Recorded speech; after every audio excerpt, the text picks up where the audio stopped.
আমরা আমাদের প্রতিদিনের পেশেন্টদের মধ্যে এমন অনেক পেশেন্ট পাই যারা বলেন যে ম্যাডাম আমার দাঁতটা নড়ে গেছে, আমরা দাঁতটা বসিয়ে নিতে চাই। প্রথমেই বলি যে সবসময় নড়ে যাওয়া দাঁত বসানো সম্ভব হয় না। প্রথমেই দেখতে হবে নড়ে যাওয়ার কারণ কি। যদি খুব অল্প বয়সে আপনার দাঁতটা নড়ে যায়, তার প্রথম কারণ হয় কোনো রকম ধাক্কা খেয়ে যাওয়া বা পড়ে যাওয়া।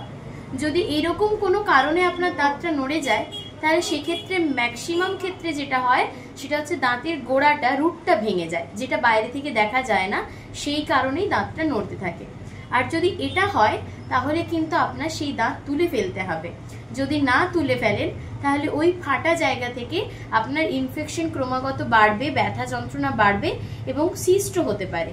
তাই এই ধরনের দাঁত তুলে ফেলা ভালো।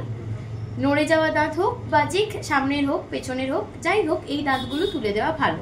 তো আমরা আজকে আপনাকে এমন একটা পেশেন্টের সাথে কথা বলাবো যে কিছুদিন আগে আমাদের কাছে আসে ঠিক এরকমই একটা সমস্যা নিয়ে। নড়ে গেছিল দাঁতটা, ও ঠিক করতে চায়।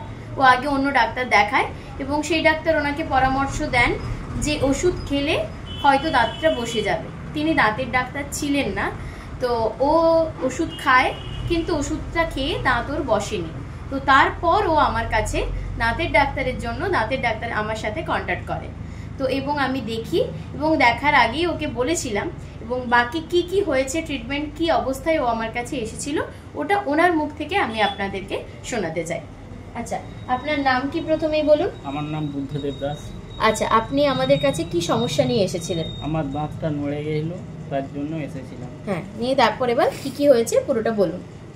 আমার একটা অ্যাক্সিডেন্ট হয়েছিল, আমি ইঞ্জিন টলি থেকে পড়ে গেছিলাম, যার জন্য দাঁতটি নড়ে গেছিল। কোন দাঁতটা নড়ে গেছিল হাত দিয়ে দেখান তো। এই সামনের দাঁতটি নড়ে গেছিল। হ্যাঁ, ঠিক আছে। দিয়ে তারপর আমি আমাদের গ্রামের ডাক্তারকে দেখাই।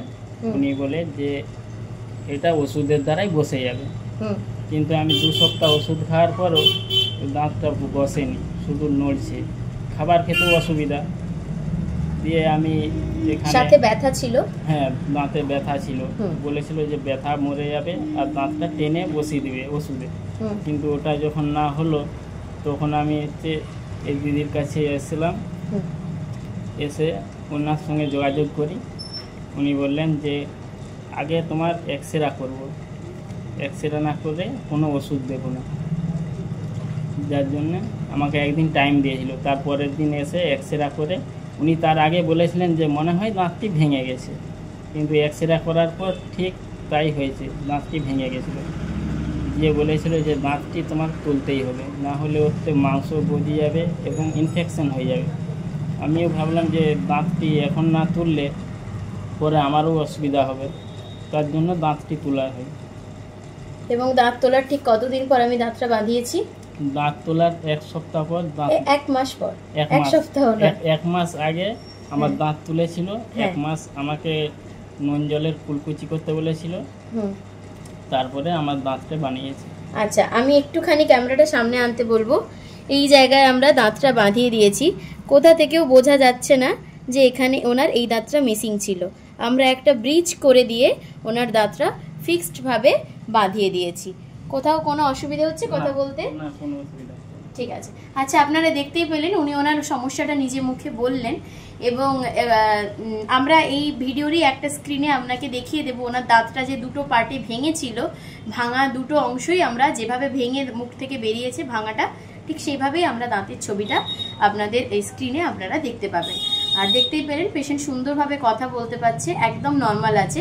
তাই ট্রিটমেন্ট মানে কোনো কিছু হলে তার আগে ট্রিটমেন্ট করান, ফেলে রেখে জিনিসটাকে বাড়াবেন না। সবার কাছে আমার একটাই অনুরোধ, দাঁতের সমস্যা হলে প্রথমে আগে দাঁতের ডাক্তারের সাথে যোগাযোগ করুন, সমস্যাটা বাড়ানোর কোনো প্রয়োজন নেই।